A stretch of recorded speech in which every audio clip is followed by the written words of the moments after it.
office, about 300. I think it was 301. And then after that, the number went down to under 300. It might have been like 270 in one year, 278 in another.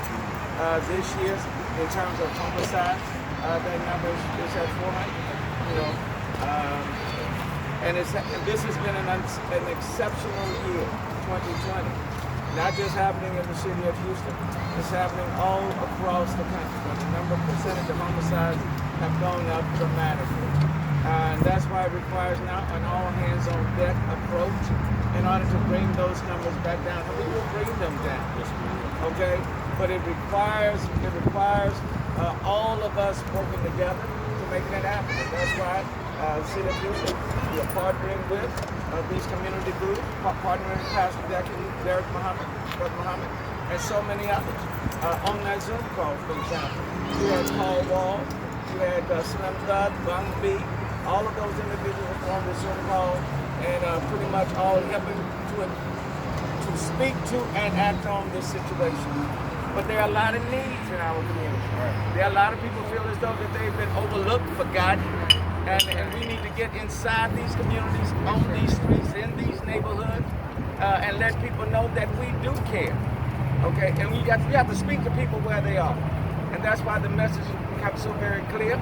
Is it worth it? Stop the violence. The messaging is important, and they don't just need to hear that message from me. Okay, they don't just need to hear that message from me. They need to hear that message from people that they may be living next door to. Okay?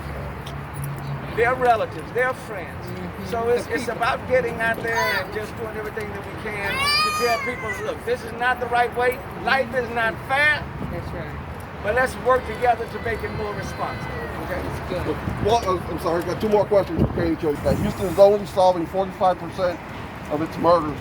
A big drop from years past. What is to blame for the drop, and what is the city doing to start clearing more of these murder cases? The clearance rate is already going up, and it's continuing to go up. And we're putting even more resources, for example, internally to investigate these crimes. More resources being given to these detectives so that they can work more time, overtime if necessary. But I would tell you in a relatively short period of time already, based on what we have already done, that the clearance rate has already shot up to 58% and increasing.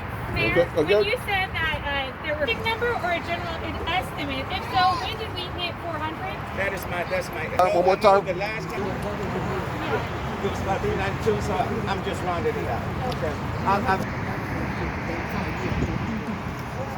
Yeah, the last number that I saw, the hard number was like 392.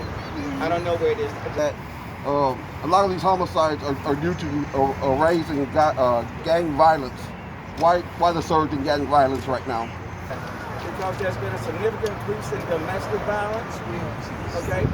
And we have already put forth strategies and programs in place dealing with domestic violence. We're working very closely with the Houston Area Center. And as you know, we put in about $4 million just in additional funding to deal with domestic violence. So that's one part of it. Gang violence is a part of it. There are a number of different factors. In many cases, people know their perpetrator.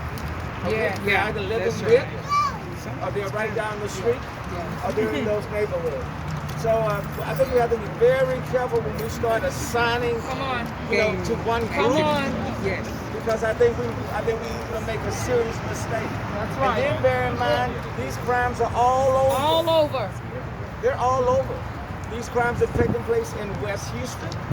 Okay? They're taking place in Southwest. They're taking place in Northeast. They're all over. So I want us to be very, very careful. The reality is that wherever they're taking place, we need to do everything we can to address them. Okay?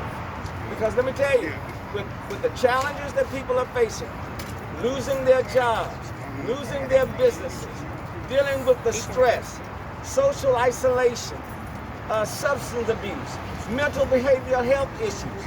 And mental behavioral health issues just do not associate themselves with poor people or people with color. It is across the board. It is. And so this pandemic has created a number of issues for a number of people. Quite frankly, this pandemic has no respect of persons. That's right.